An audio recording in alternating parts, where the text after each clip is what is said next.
Welcome to the What Does Science Say channel. Peace be upon you. For centuries, humanity has, well, grappled with cancer. It's often described as this relentless internal struggle, right? And we've even seen some really bizarre historical attempts to starve it. Like, remember that thing about placing raw meat on tumors back in the 17th century? Yeah, hoping the cancer would somehow eat the meat instead of the person. A bit grim, really. Totally. Today, the idea of controlling cancer's hunger is thankfully much more scientifically sophisticated, but it's also surrounded by just a ton of advice, so much noise. So in this deep dive, our mission is basically to cut through all that noise. We're going to distill the clearest, most impactful insights on how food, lifestyle, and even some cutting-edge science can influence cancer. We're looking at this both during treatment and, for long-term prevention. We'll try to separate the solid science from the hype, give you some actionable takeaways, and maybe uncover a few surprising facts along the way. That's right. And it's needed because the amount of conflicting information online about cancer, it can be incredibly frustrating for people. You see these extreme dietary recommendations everywhere, completely cutting out sugar or dairy or grains. Often they're just not sustainable, and crucially, they often lack solid scientific evidence. We really want to help you understand what's genuinely backed by research, not just, someone's personal story. Absolutely. Because, as one expert we looked at, Dr. William Lai, highlights, it's not uncommon for oncologists to even say, look, eat whatever you want, it doesn't really matter. But as we'll unpack today, that couldn't be further from the truth, actually. Your body is hardwired with these incredible health defense systems that naturally fight cancer. And food plays a vital role in activating them. Indeed, it does. Dr. Lay outlines 5 key defense systems. There's angiogenesis, that's about controlling blood vessel growth, including the ones feeding tumors. Then regeneration for healing, your gut microbiome, which is huge for immunity, DNA repair and protection, fixing those mutations, and of course, your overall immune system. And the amazing thing is, each of these can be profoundly influenced by the food you eat. They work together, hopefully alongside medical treatments, to, well, tip the odds in your favor. Okay, and central to understanding this whole cancer-food relationship is the famous Warburg effect. It's fascinating stuff. What exactly did Otto Warburg discover about cancer's unique appetite? Right, Warburg. He was a physiologist back in the early 1900s. He found that cancer cells consume glucose, basically sugar, at an incredibly high rate. We're talking maybe up to 4 times more than healthy cells. And they convert it into lactic acid even when there's plenty of oxygen around, which is weirdly inefficient for energy. But this inefficient process allows for rapid cell division. And importantly, it reveals a critical vulnerability, which leads to the obvious question. If cancer loves sugar so much, can we just starve it by cutting out all carbs? That's the thought, isn't it? It's the logical leap, the million-dollar question many ask when they hear about Warburg or see diets like keto being touted for cancer. So what does the science say about just trying to starve the entire body? Well, while it sounds straightforward, the experiments have shown that broadly depriving the entire body of nutrients, whether through really extreme fasting or super restrictive diets, it typically doesn't work well for cancer patients. Cancer cells, you see, are incredibly adept at scavenging nutrients. They're survivors. And sadly, healthy cells often suffer more from that kind of generalized starvation than the tumor cells do. So this is a really crucial distinction we need to keep making. Starving the whole body is rarely the answer. Okay, that's a really important clarification. It's not about starving yourself. Exactly. We need more targeted approaches, which we'll get into. Right. So given all this complexity, let's get clear about what foods do need to be avoided or limited. Maybe start with those crucial considerations for people actually undergoing chemotherapy. Okay, yeah, precision is key here. For patients during chemo, when the immune system is often really suppressed, our sources highlight several important things to avoid. First, grapefruit and grapefruit juice. They contain an enzyme that can mess with the metabolism of many common chemo drugs. It can make them less effective or even boost side effects. Best to just avoid it during treatment, generally. Good to know. What else? Raw meat and fish, so things like sushi or carpaccio, Also, unwashed fruits and veggies and unpasteurized dairy, especially those soft cheeses, the risk of bacterial, viral, or parasitic contamination is just too high for a compromised immune system. Pasteurized dairy, though, that's absolutely fine. Okay, basic food safety becomes extra critical. Makes sense. Definitely. Then, excessive caffeinated beverages. A morning cup is usually fine, but drinking caffeine all day, particularly after lunch, it can seriously wreck your sleep. And this gets worse because steroids, which are often part of chemo, can cause insomnia too. So, caffeine on top of that is just not helpful. Yeah, sleep is so important for recovery. Hugely. Next, alcohol. It can irritate the liver, and if your liver enzymes get too high, it can actually stop you from getting your next chemo treatment. They might need extra scans, delay things. Just avoiding alcohol for even a week or two before treatment can often help normalize those enzymes. Wow, okay. That's a direct impact on treatment continuation. It can be. Then there are antioxidant supplements. This is a tricky one. Antioxidants in food are great, beneficial, but taking high-dose antioxidant supplements, some evidence suggests they might actually counteract some of the effects of chemo, potentially making the treatment less effective. So, stick to food sources for antioxidants during treatment. That's a really key distinction, food versus supplement. Very key. Okay. Also, garlic and St. John's wort. Garlic acts as a blood thinner. If chemo lowers your platelet count, which it often does, garlic could increase bleeding risk. And St. John's wort, sometimes used for mood, it can interfere with other medications too. Always check with your medical team about any supplements or herbs. Right, communication is vital. Absolutely. Finally, generally avoid processed foods and sugary foods. They often have weird chemicals, can contribute to depression and weight gain, and they fill you up without giving you the nutrients you desperately need. Sugary foods can also spike anxiety and mess with sleep and focus, just not helpful during a tough time. And what about deli meat specifically? You mentioned processed foods. Ah, yes, deli meats. Because they sit out exposed for hours, the contamination risk is higher. So during immune suppression, it's best to avoid them. Packaged, sealed processed meats with a clear date, generally safer. Okay, that's a really comprehensive list for managing side effects and risks during chemo. But what about after cancer or for general prevention? You mentioned Dr. Amy narrows it down. Yes, for cancer prevention and lowering the risk of recurrence, Dr. Amy really hones in on just two major things to seriously consider limiting or avoiding: processed meats and alcohol. We already touched on processed meats, things like cured ham, bacon, hot dogs, deli meats. They're classified as Class 1 carcinogens by the WHO. The link to digestive cancers is pretty consistent. Class 1, same category as smoking, right?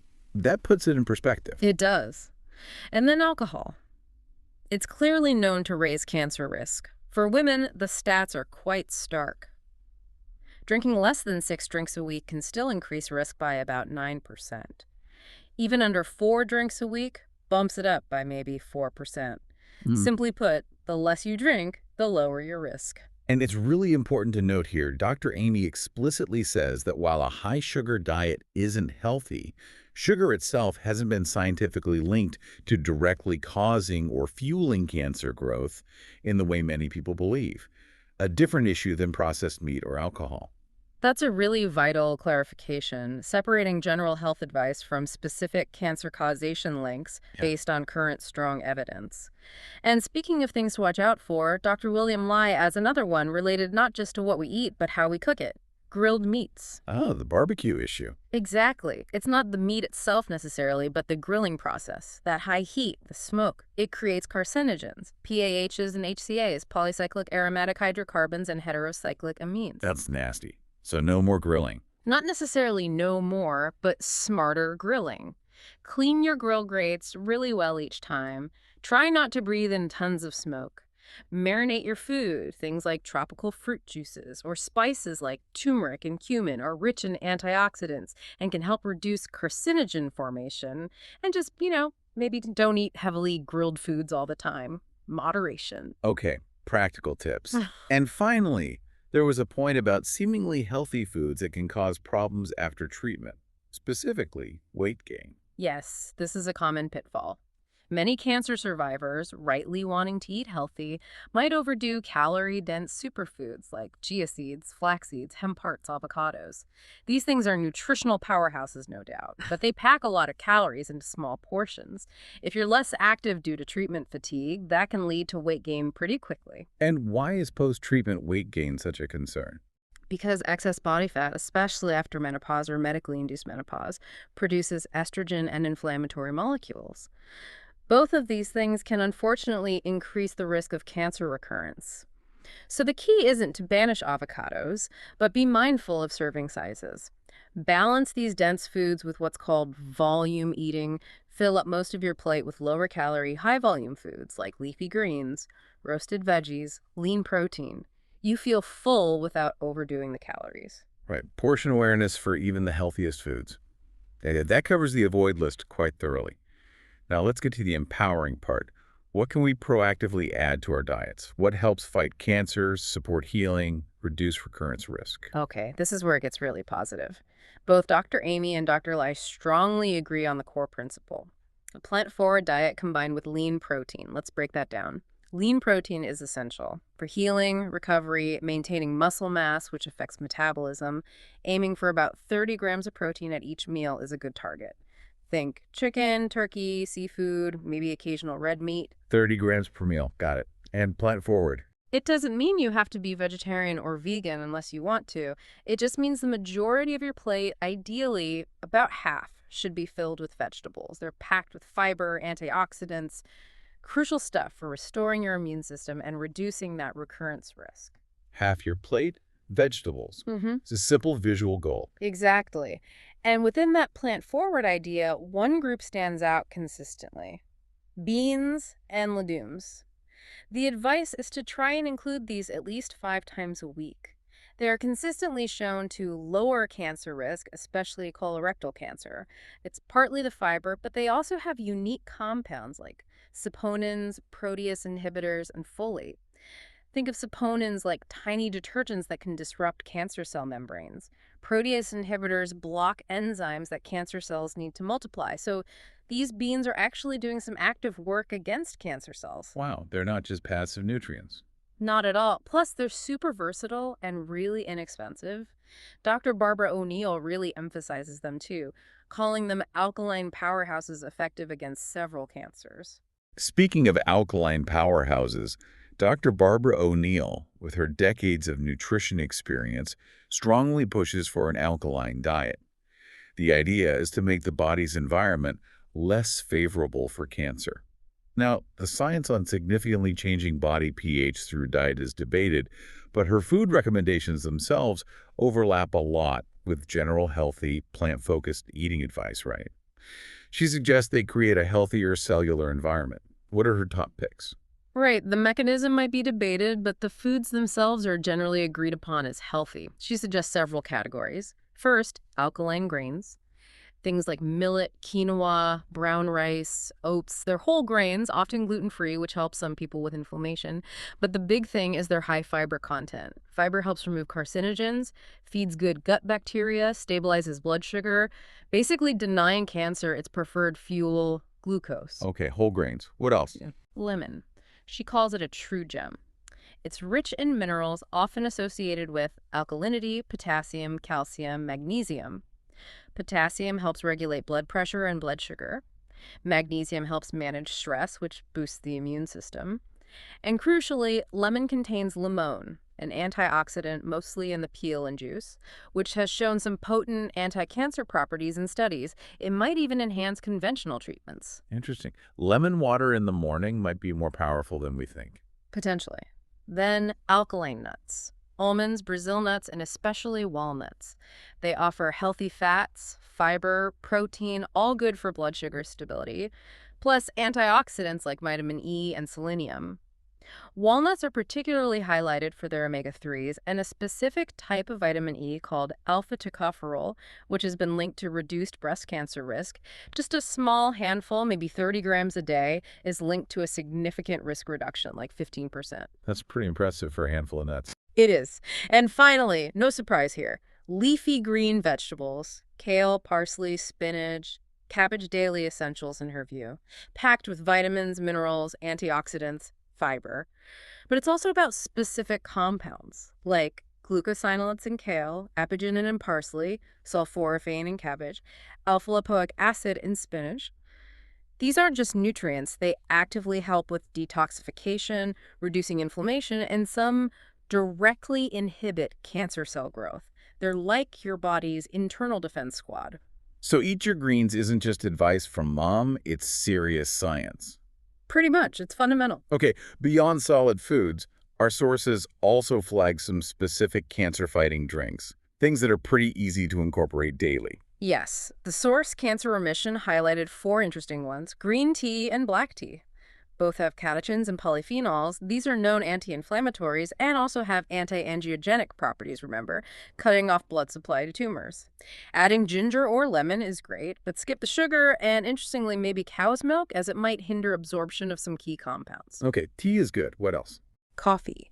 It contains chlorogenic acid. This compound seems to improve blood flow, stimulate stem cells, and even enhance the gut microbiome. They suggest organic beans and brewing methods like French press or cold brew to preserve these compounds. And again, skip the sugar and creamy additions. Maybe try nut milks, cinnamon, or pure cocoa powder instead. Good news for coffee lovers. Two more. Yep. Bone broth. It's rich in glycine and collagen, which help heal the gut lining. That's critical because something like 70% of your immune system is located in your gut. It also provides minerals and amino acids that reduce inflammation. Adding ginger or turmeric can boost its benefits. Gut health is so central. Makes sense. And finally, pomegranate juice. It's extremely high in antioxidants, particularly anthocyanins, which fight those free radicals that damage cells and can lead to cancer. Some studies suggest it can slow the growth of certain cancer cells, notably breast and prostate. Just make sure it's 100% pure juice, no added sugar. Right. Always check the label for added sugars. Now, Dr. Lee also gave us some very targeted food suggestions linked back to those specific defense systems we mentioned earlier. That sounds really strategic. Yes, this is about using food to specifically hit cancer's vulnerabilities. For anti-angiogenesis, starving tumors of blood supply, foods like soy, tomatoes, berries, and brassica vegetables, broccoli, kale, that family. To target and potentially kill cancer stem cells, these are the tough ones that help cancer come back. Think purple potatoes, green tea, coffee, and tree nuts like walnuts. Pickled potatoes. Interesting. Yeah. For immune boosting, broccoli sprouts are powerhouses. Also, blueberries, even chili peppers can stimulate your immune system's T cells and natural killer cells. And for gut health, which underpins so much, you want prebiotic foods. These feed your good bacteria. Think lentils, chickpeas, beans, mushrooms, avocado, raspberries, and probiotic foods, which contain live beneficial bacteria like kimchi, sauerkraut, or good quality full-fat yogurt. Okay, that's a fantastic toolkit of foods. But before we move off food entirely, we have to address those conflicting messages around garlic and turmeric. They popped up as both beneficial and potentially problematic. Excellent point. And this perfectly highlights why personalized advice is so crucial, especially during treatment. So, garlic contains compounds, organosulfur compounds, that Dr. Amy notes can lower cancer risk. Great for prevention. But, as Yerba points out, it's also blood thinner.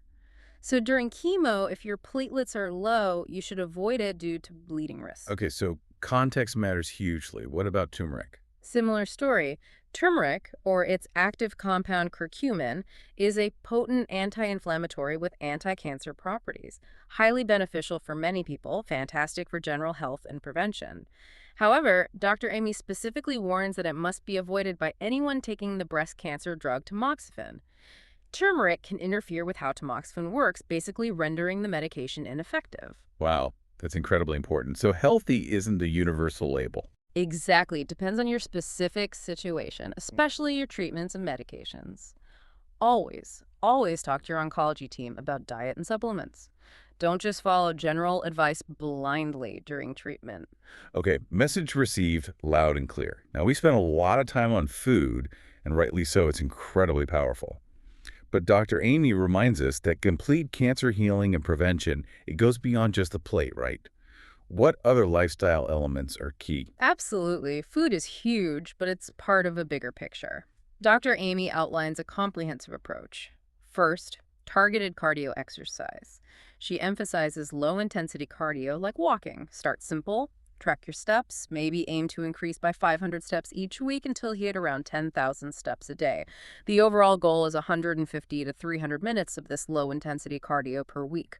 Importantly, avoid high-intensity cardio initially, especially during chemo, as it can actually worsen side effects like fatigue. Gentle, consistent movement. Second, and often overlooked, is targeted strength training. Aim for 2 to 3 sessions per week. Focus on full body exercises, even using just your body weight counts. This combination, the targeted cardio and the strength training, this is where the magic happens. Studies show it can lower the risk of cancer recurrence by up to 59%. 59%. That is a staggering number just from exercise. It's truly significant. It really underscores that exercise isn't just nice to have, it's a crucial part of the plan. Okay, what else beyond exercise? Maintain a healthy body weight. We touched on this regarding calorie-dense foods. It's critical. Women who maintain a healthy weight significantly lower their cancer risk and recurrence risk. Post-treatment weight gain is really common. Steroids, hormone shifts, loss of muscle mass all contribute. But even a seemingly small gain, like 5 or 10 pounds, can dramatically increase recurrence risk by altering hormones and increasing inflammation. So strategic eating and keeping an eye on weight are essential. Right, it links back to the nutrition points and Yeah. the last element. The cancer remission mindset. Now, this isn't about pretending everything's fine or willing away cancer. That's not realistic. But the power of the mind is often underestimated. A positive, proactive mindset can genuinely impact immune function. There are studies, for example, showing people who watched a comedy show before chemo actually had higher levels of certain immune cells afterward. Well, a direct physical effect from laughter or positivity. Exactly. It shows a link between your mental state and your physical health.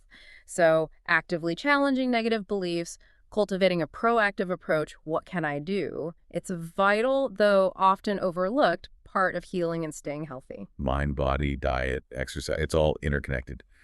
Okay, this brings us to something really cutting edge. Almost science fiction territory, it feels like. It's about directly starving cancer, not just with diet, but by literally changing how your body uses energy. It loops back to that Warburg effect and cancer's sugar addiction we talked about. Tell us about this brown fat breakthrough. Right. This is truly fascinating research. So, scientists discovered that unlike white fat, which mainly stores energy, we have another type called brown fat that actively burns energy to generate heat. For a long time, they thought only babies had much active brown fat to stay warm. But now we know adults retain pockets of it too, and it can be activated. Okay, so we have fat that burns energy instead of storing it. How does that link to cancer? Here's the aha moment. When this brown fat gets activated, it becomes a fierce competitor for glucose for sugar. It sucks it up to burn for heat. And what else loves glucose? Cancer cells. Mm-hmm. Because of the Warburg effect. Exactly. So the activated brown fat essentially competes directly with the tumor for fuel. So the body has its own internal mechanism to potentially divert fuel away from tumors? That's incredible. It is. They did experiments with mice. They put them in cold environments around 4 degrees Celsius, which activates brown fat, and the results were remarkable. The activated brown fat competed so effectively for glucose that tumor growth was reduced by about 80%. 80%. Just by activating the mouse's own brown fat. Just by activating the brown fat through cold exposure. And human observations have also confirmed that when brown fat is active, it can reduce glucose uptake by tumors. Now, obviously, keeping cancer patients in a cold room long-term isn't practical or safe. But this discovery sparked an amazing innovation. Okay, what was the next step? How do you harness this without freezing people? Researchers at the University of California used CRISPR gene editing technology. What they did was engineer regular white fat cells to behave like brown fat. They turned them into beige fat cells. These beige cells also burn glucose for heat, but crucially, they don't need cold temperatures to be activated. They did this by switching on a specific gene called UCP1. So they created heat-generating, glucose-burning fat cells in the lab. Precisely, and then they tested them. When they put these engineered beige fat cells next to cancer cells in a dish, the beige cells basically outcompeted the cancer cells for glucose, essentially starving them and eliminating them. Wow. And in living organisms. They placed these engineered cells next to tumors in mice. Within just 3 weeks, tumor size was reduced by 50%. 50% reduction with no drugs, no radiation, just these engineered fat cells competing for fuel. That sounds like a whole new therapeutic approach. What are they calling it? They've termed it live fat cell therapy. And it's promising for a few reasons. Fat cells are relatively easy to extract from a patient, grow and manipulate in the lab, and then reinsert. And crucially, your own fat cells are very unlikely to be rejected by your immune system. So it could be a personalized therapy using your own cells. That's the potential. Now, there's still questions, of course. Could tumors adapt and find other energy sources? How long does the effect last? But it opens up this incredible new pathway. We might one day be able to inject engineered cells designed to literally starve tumors into submission, working alongside or maybe even reducing the need for some traditional treatments. That's a truly mind-bending prospect. From ancient dietary wisdom to engineering our own cells to fight back, it's quite a journey. Considering cancer's ancient cunning in acquiring nutrients and our body's own sophisticated defenses, from targeted nutrition to the revolutionary potential of live fat cell therapy, what untapped potential might lie within our biology or even our mindset to outwit disease beyond what we currently understand about diet and medicine. Thank you for being with us until the end of this video. Please be sure to subscribe to the What Does Science Say channel and give us energy with your likes and comments. Share your comments with us and send the video to your loved ones so that others can also use it.